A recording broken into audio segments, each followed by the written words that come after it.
मैं गणेश गायकवाड़। मैं आज आपको एक गणेश भगवान की अष्टविनायक में जो वरद विनायक नाम से जाने वाले गणेश भगवान का जो स्थान है उनकी कथा मैं आपको आज सुनाने वाला हूँ।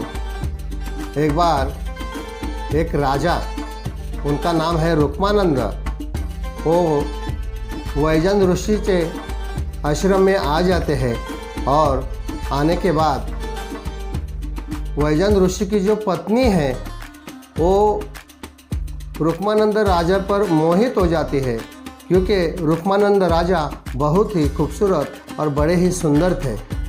तो ऋषि जी की पत्नी का दिल राजा रुक्मानंद के ऊपर आ जाता है और एक बार ऋषि जी की पत्नी राजा रुक्मानंद को मिलने के लिए बुलाती है और ये बात इंद्र भगवान को पता चलती है।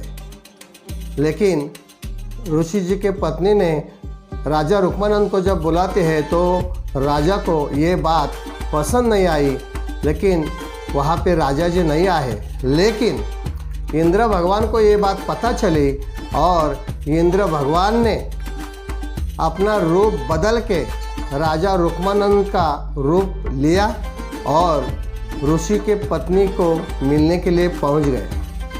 तो ऋषि के पत्नी को पता नहीं चला कि ये राजा रुक्मानंद नहीं है, ये इंद्र भगवान है। तो ये पता न चलने के कारण ऋषि जी के पत्नी से और इंद्र भगवान से उनको एक लड़का पुत्र को जन्म देते हैं और उसका नाम रखते हैं रुक्मत। तो रुक्मत उनको एक पुत्र हो जाता है और उसके बाद रुक्मत बड़ा हो जाता है। कई सालों बाद, कई थोड़े दिन में बड़ा होने के बाद गांव में घूमता है। तो घूमने के बाद वो गांव वाले उनको रुक्मत को बोलते हैं कि ये तो इंद्र का लड़का है, ये अपने ऋषि जी का पुत्र नहीं है, ये तो नाजायज़ है, ऐसा उसको गांव वाले कहते हैं। और ये बात सुन के रुक्मत को बड़ा ही दुख होता है। वो अपने माँ के पास आता है और बड़े ही गुस्से से अपने माँ को श्राप देता है कि माँ, तूने जो ऐसा गलत काम किया है, उस गलत काम से मेरा जन्म हुआ है और ये उसके वजह से मेरा जन्म हुआ और मुझे सारे लोग बड़े ही बुरी नज़रों से देखते रहते हैं, ताना मारते हैं। तो ये तूने बहुत ही बुरा काम किया है। उस गुस्से में रुक्मत अपनी माँ को ही श्राप देता है कि माँ, तू रूई का पेड़ बन जाएगी।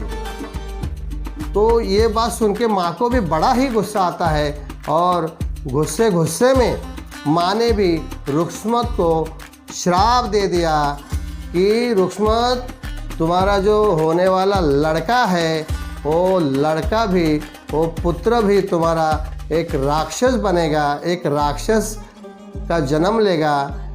और ये श्राप अपने माँ ने रुक्मत को दिया हुआ बड़ा ही दुखी हो जाता है रुक्मत ये सुन के। तो गुस्से में रुक्मत जंगल की तरफ निकल जाता है कि मेरे माँ ने ही मुझे इतना बड़ा श्राप दिया है। तो उस गुस्से में वो जंगल में जाता है और प्रभु गणेश भगवान की तपस्या करने बैठ जाता है।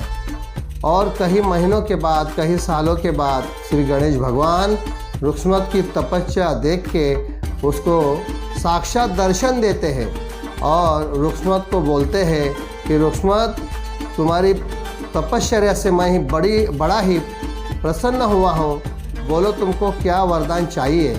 तो रुक्मत बोलता है कि प्रभु, मुझे कुछ नहीं चाहिए, आप खाली यहाँ पे बैठ के आप स्थापित हो जाओ यही स्थान पर और लोगों का दुख और दर्द दूर करो। तो गणेश भगवान उसको प्रसन्न होके वो वरदान देते हैं कि ठीक है, तुम्हारा कहना है वैसे ही मैं यहाँ पे स्थापित हो जाऊँगा। तो ऐसा वरदान देने के बाद इस जगह को वरद विनायक नाम से आज अष्टविनायक में माना जाता है। बड़ा ही पावन स्थान ये यहाँ पे है जो वरद विनायक भगवान से जाना माना हुआ है।